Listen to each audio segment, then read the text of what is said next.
que podamos grabar.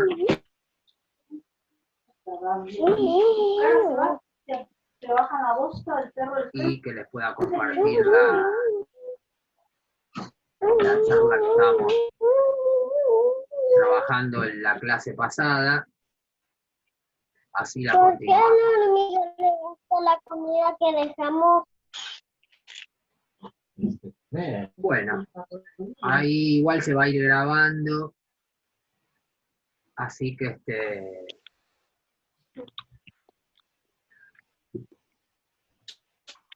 ahí sí, si quieren, bueno, por ahí se va a escuchar los micrófonos de ustedes, lo que pueden hacer es silenciarlo, o si quieren se los silencio yo de acá, eso como ustedes quieran. Fíjense en el micrófono que tienen abajo a su izquierda, le ponen un clic y va a hacer una raya diagonal en el medio.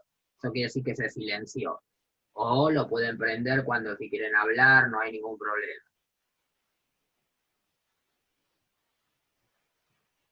Bueno, entonces la clase pasada, habíamos visto, empezamos a ver generalidades en anatomía humana, habíamos visto la definición de anatomía, habíamos visto también que el cuerpo estaba dividido en una parte central o tronco, ¿no? Que por encima tiene la cabeza, por debajo la cadera, y las extremidades superior e inferior.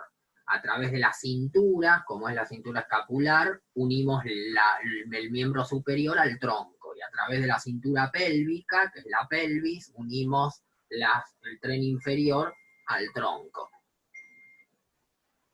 Entonces habíamos hablado un poco del tronco, habíamos hablado de la parte periferia, ¿no? Habíamos hablado también de la posición anatómica universal para describir a las diferentes partes del cuerpo y para ubicarlas en el espacio. Habíamos hablado de lo que es ahora planimetría, también posición anatómica universal, posición anatómica universal.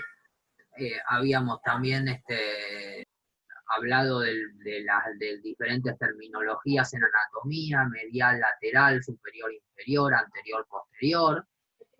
Cómo los planos dividían al cuerpo, ¿no? Teníamos plano frontal, sagital y transversal, dividiendo al cuerpo en diferentes partes, o sea, el plano sagital en una parte izquierda y otra derecha, el plano frontal en una parte anterior y otra posterior, y el plano transversal en una parte superior y otra parte inferior.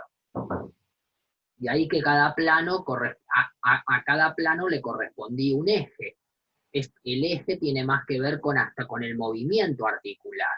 Y también a cada plano y eje le corresponde un movimiento, que siempre se va a dar así.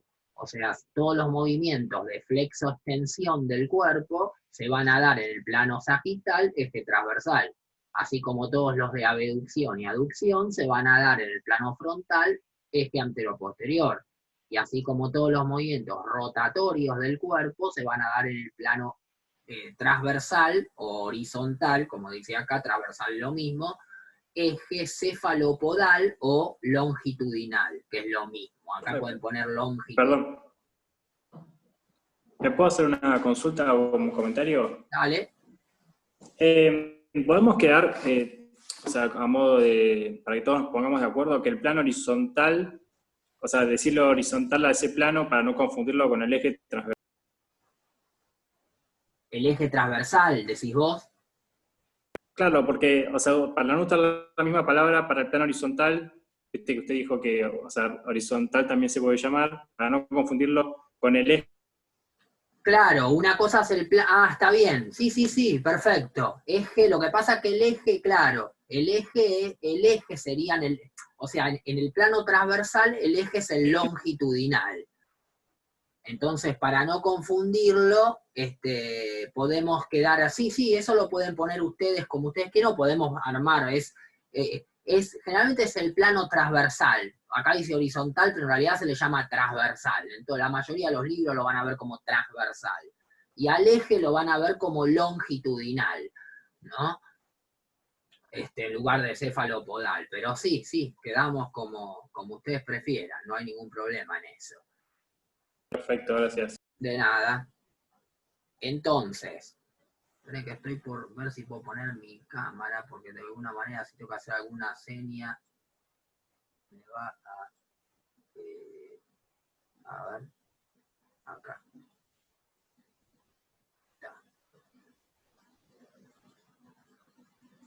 Bueno, entonces, ahí estamos con lo que habíamos visto de planos y ejes, ¿no? Y los movimientos que le correspondía a cada uno, ¿no? Básicamente los movimientos en sí, entonces son en el cuerpo humano vamos a tener movimientos de flexo-extensión, de aducción y abducción, de rotación, y la sumatoria de todos estos movimientos me van a permitir circunducir, básicamente. Y después teníamos algunos nombres que en realidad en la anatomía, en la biomecánica, se cambian la denominación, pero en realidad son lo mismo, siempre coinciden o están dentro de este grupo de movimiento. Por ejemplo, la supinación y la pronación está dentro de los movimientos de rotación, porque son rotaciones. Lo que pasa es que le ponen un nombre diferente. Por ejemplo, la nutación y contranutación del sacro sería un movimiento más del tipo de flexoextensión, metido dentro de un cambio de denominación como para ponerle de esta forma, pero así es como lo van a encontrar en los libros, quizás, como anteversión, retroversión, antepulsión, retropulsión, nutación, contranutación, deslizamientos, elevaciones, descensos, supinación, pronación, y como nosotros lo vamos a ir llamando cuando nos metamos en cada una de las articulaciones, ¿no? Para que puedan ir viendo eso. Después teníamos la definición, si quieren una definición de flexión y extensión, la tienen acá, básicamente, ¿no? Para poder identificar eso, también de abducción y aducción. La pronación y supinación, lo que aclaramos antes, que se dan justamente entre los huesos del radio y el cúbito, ¿no? A través de la radiocubital superior y la radiocubital inferior, que después vamos a ver cuando lleguemos al antebrazo. También tendríamos la elevación y descenso en el caso de la cintura escapular, ¿no? De las articulaciones externoclavicular y acromioclavicular, que forman la cintura escapular, así como la escapulotorácica. Esas tres articulaciones vienen a formar la cintura escapular, después lo vamos a ver. Y bueno, acá tienen rotación también, y la famosa circunducción como sumatoria de todos esos movimientos. Lo que sí hay que dejar en claro, y que después lo vamos a ir viendo articulación por articulación, no todas las articulaciones permiten todos los movimientos. Eso es de acuerdo a la morfología articular, ¿no? Y a cómo se clasifique esa articulación de acuerdo a su morfología, cómo sean sus superficies articulares. Y también vamos a ver una clasificación que después vamos a entrar en el grado de movimiento de cada articulación. Pero sepan que no todas, hay algunas que sí permiten todos, y obviamente van a ser muy móviles, y otras que no van a permitir solamente 2 grados, ahí se llaman grados de libertad, ¿no? Un grado de libertad sería flexo-extensión, por ejemplo. Por ahí permite un grado de libertad la flexo-extensión, pero no los otros 2 grados de libertad que serían la rotación y la abducción y aducción. Entonces, estamos hablando de articulaciones que tienen diferentes grados de libertad de movilidad. Entonces eso hay que después tenerlo en cuenta en su clasificación. Con lo cual, vamos a ir viéndolo de a poco eso, pero es como generalidades. Este PowerPoint habla un poco de generalidades en sí. Bueno, básicamente yo les había dicho la clase pasada que la anatomía en sí descriptiva y topográfica, ¿no? Descriptiva siempre porque describe y topográfica porque te muestran gráficos. Por eso siempre hay libros más de atlas y de textos en anatomía. Van a tener libros, y hay libros que son mitimita. Generalmente son los que se usan, todos se usan para el estudio de la anatomía en carreras como medicina y anexas a medicina, donde anatomía viene a cumplir un factor fundamental. Lo mismo que en este tipo de carreras, ¿no? Que tiene que ver con el cuerpo humano. Entonces, básicamente, a través de la anatomía descriptiva y topográfica, generalmente se divide en lo que es aparato locomotor, que acá lo tienen, que es lo que nosotros vamos a enfocar más en esta materia, Después tienen la parte de esplagnología, que sería la anatomía descriptiva y topográfica de los órganos, de las vísceras, corazón, hígado, pulmones, vasos sanguíneos. Bueno, y después la parte de lo que es neuroanatomía, ¿no? Que es la parte anatómica y topográfica del sistema nervioso central y periférico. Que en este caso hay cosas importantes, pero por el tiempo no creo que podamos llegar a tener una anatomía muy extensa en esos dos puntos, o sea, en lo que es esplagnología y neuroanatomía. Nosotros vamos a orientar más al aparato locomotor. Bueno, el aparato locomotor, como su nombre lo indica, es aquel que permite, interviene en los movimientos, ¿no? Los movimientos de locomoción y desplazamientos del cuerpo. Obviamente yo tengo el aparato locomotor para moverme, pero los órganos que forman el aparato locomotor no solamente cumplen la función de movimiento en el cuerpo humano, sino que cumplen funciones fisiológicas vitales, como puede ser funciones endocrinas, ¿no? Segregar sustancias que trabajan en el mismo órgano, bioquímica, o que esas sustancias viajen por sangre hasta otro órgano. Y también cumplir funciones fundamentales como es la batalla contra microorganismos, ¿no? El sistema inmunológico. Bueno, hay diversas funciones que tienen cada órgano que forma el aparato locomotor. Dentro de la importancia en sí, si podés clasificar la importancia, sería como la principal la locomoción, la posibilidad de movernos en un espacio y en un tiempo determinado. Entonces, este aparato como sistema está compuesto complejo, es decir, tiene varios elementos que combinan unos con otros para poder cumplir su función. Básicamente decimos que si hacemos la unidad anatómica y funcional de todo ser vivo es la célula. Las células se agrupan formando tejido, ¿no? Los tejidos forman órganos, y a su vez la combinación de órganos forman sistemas o aparatos. Y de ahí surge el famoso sistema o aparato locomotor. ¿Qué órganos, no? ¿Y qué órganos forman el aparato locomotor? Bueno, los órganos que justamente forman el aparato locomotor son los huesos, las articulaciones y los músculos. Básicamente, podemos decir que el esqueleto, uno cuando habla de esqueleto, sacándole la parte muscular, si se quiere, ¿no? Decimos, bueno, el esqueleto podríamos decir que está formado por huesos. El esqueleto es una estructura osteo-mio-fibrocartilaginosa. O sea, está formado por justamente hueso, osteo, mio, músculo, fibrocito de tejido conectivo y cartilaginosa de cartílago. O sea, tanto el cartílago como el tejido conectivo también se unen al tejido óseo y al muscular para formar el aparato locomotor. Con lo cual, por ahí hablar de esqueleto, usar la terminología esquelética haciendo mención solamente a los huesos, es algo erróneo en cuanto a la anatomía completa o estructural de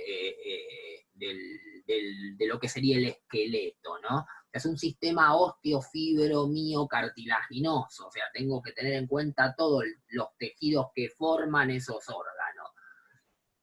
Entonces, básicamente, igualmente, hay una clasificación clásica que te dice el aparato locomotor está formado por huesos, articulaciones y músculos. Pero nunca hay que dejar de tener en cuenta eso que le acabé de decir recién. Bueno, vamos a empezar por la parte de ahí, de acá que surge, que la anatomía dentro de lo que es el sistema locomotor se divide en tres estudios diferentes: la osteología, la miología y la artrología. La osteología estudia los huesos, de hecho hay libros de osteología. La artrología estudia las articulaciones. Artro viene de articulaciones. Y mio, que viene de músculos, miología, logia es estudio, ¿no? Estudia los músculos. Entonces, nosotros vamos a empezar básicamente por la osteología, ¿no? Que es rama de la anatomía, del aparato locomotor, que estudia los huesos. Bueno, los huesos en cierta manera son órganos formados por tejido óseo, ¿no? Ese tejido está formado por células, si volvemos al cuadrito que yo les había hablado anteriormente, y esas células van a formar una matriz, o sea, las células del tejido óseo, que se denominan osteocitos y osteoblastos, y osteoclastos también, lo que pasa es que el osteoclasto deriva de la médula ósea, forman una matriz ósea y así van formando el hueso. El hueso básicamente es un órgano que tiene sus células y una matriz ósea que rodea esa célula que está calcificada. O sea, es un gran depósito de calcio y fósforo. O sea, dentro de esa sustancia de cristales de dioxiapatita, o sea, eso quiere decir que son cristales de calcio y fósforo, es un gran almacén de calcio y fósforo. Además de que, obviamente, los huesos tienen funciones y se clasifican según su forma, que lo vamos a ver ahora. Acá van a ver la palabra del esqueleto, como les dije antes, osteofibrocartilaginoso, o osteofibromiiocartilaginoso, agregando un poco al músculo ahí, en esos tejidos que antes yo les había dicho. Pero básicamente el hueso en sí es un elemento pasivo para el movimiento, ahora vamos a ver por qué, en realidad pasivo porque no, su matriz extracelular no es su principal función ejercer movimiento, eso es la del músculo, pero para el movimiento el músculo se inserta en el hueso y cuando hace fuerza tiene que tirar del hueso, entonces de alguna manera el hueso le sirve de palanca al músculo para producir el movimiento, con lo cual es un elemento pasivo para el movimiento, el hueso, pero metabólicamente es muy activo. El hueso está con esa matriz ósea formada por fósforo y por calcio, está siempre remodelándose, siempre hay un remodelado óseo. Muchas veces esta es una cuestión del metabolismo, del calcio, del fósforo y del hueso en sí, que cuando se enferma produce enfermedades metabólicas como la osteoporosis, en cuanto a una enfermedad metabólica ósea, ¿no? Del remodelado óseo. Entonces, básicamente, el hueso en sí está formado por, digamos, se clasifica de esta manera en 3 tipos de hueso, según su forma. Entonces nosotros en el esqueleto vamos a encontrar 3 tipos de hueso que, según su forma, la forma que tenga el hueso, se van a clasificar de la siguiente manera.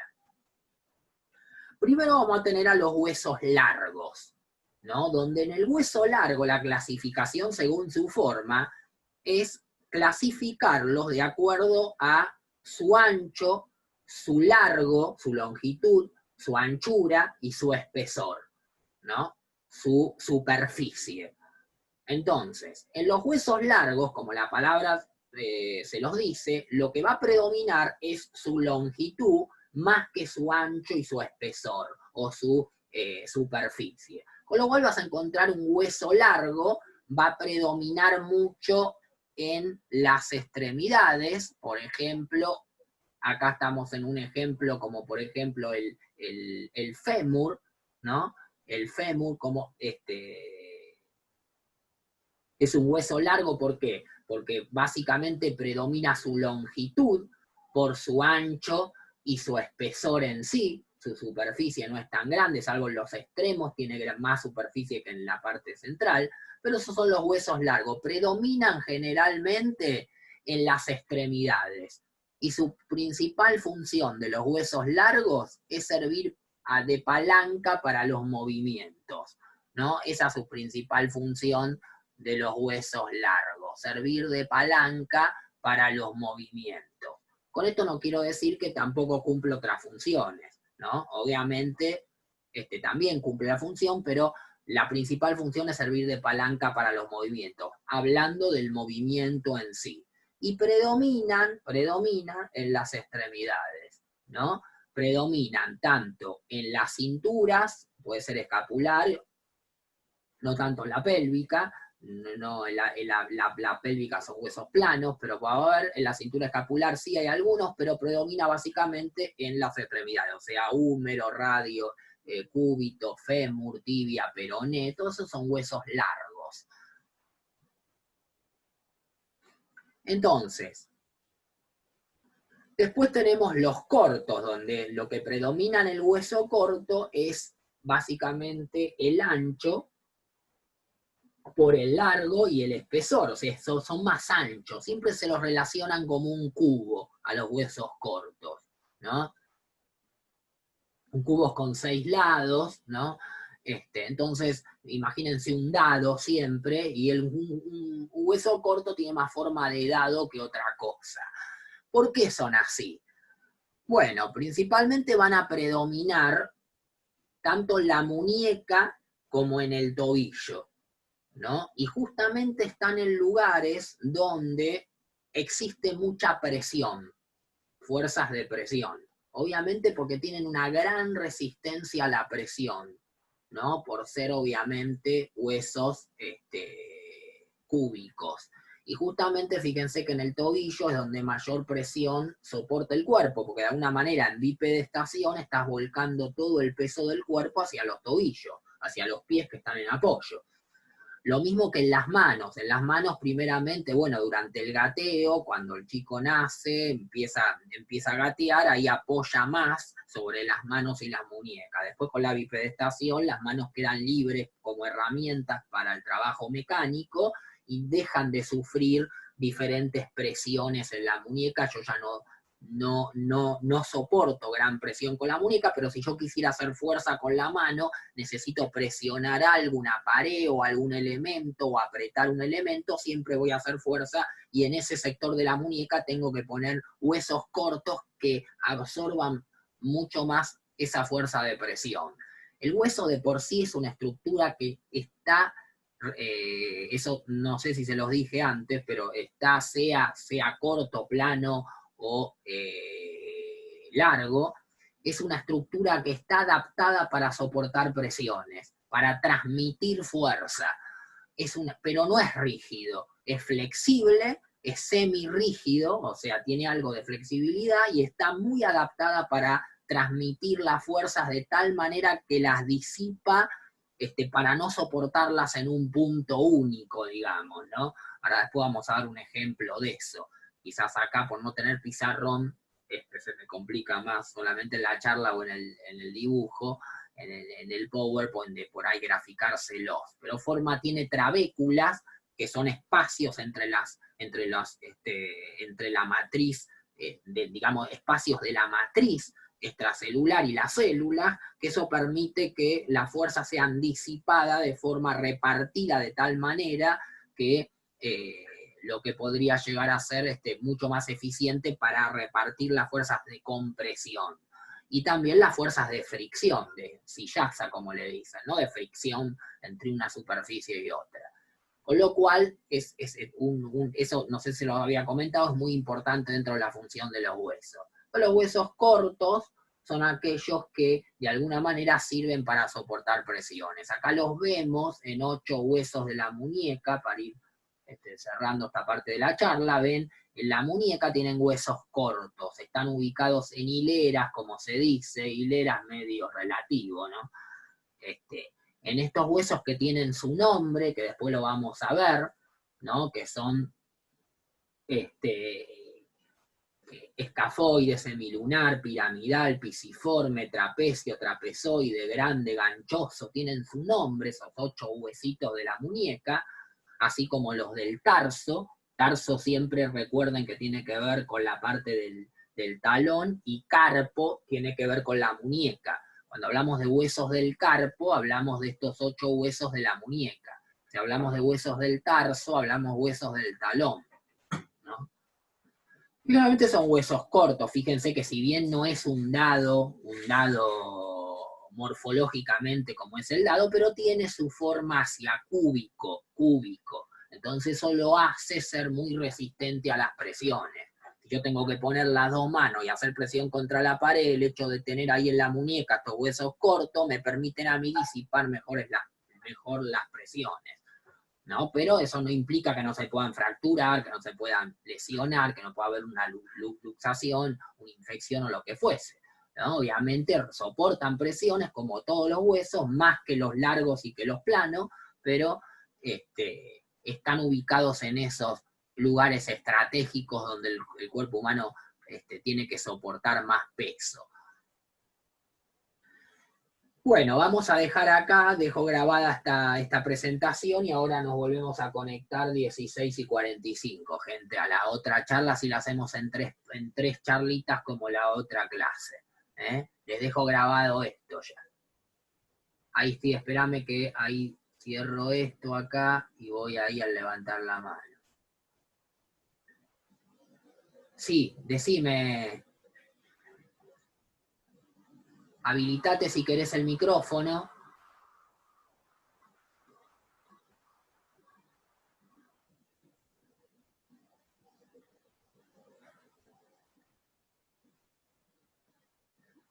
No sé quién había levantado la mano. Acá no sé cómo encontrar la persona que ha levantado la mano. No creo que nadie, profe. ¿A nadie? Bueno, no hay problema. Cualquier cosa siempre o me dicen o se habilita el micrófono y hablan, no hay ningún problema. O me leva la mano, sé que se levanta, pero no la encuentro acá en la plataforma. O me escriben por acá y yo les doy ahí, habilitan su micrófono y ahí hablamos, no hay ningún problema. Bueno, entonces nos vemos ahora en la que viene. Perfecto, gracias. De nada.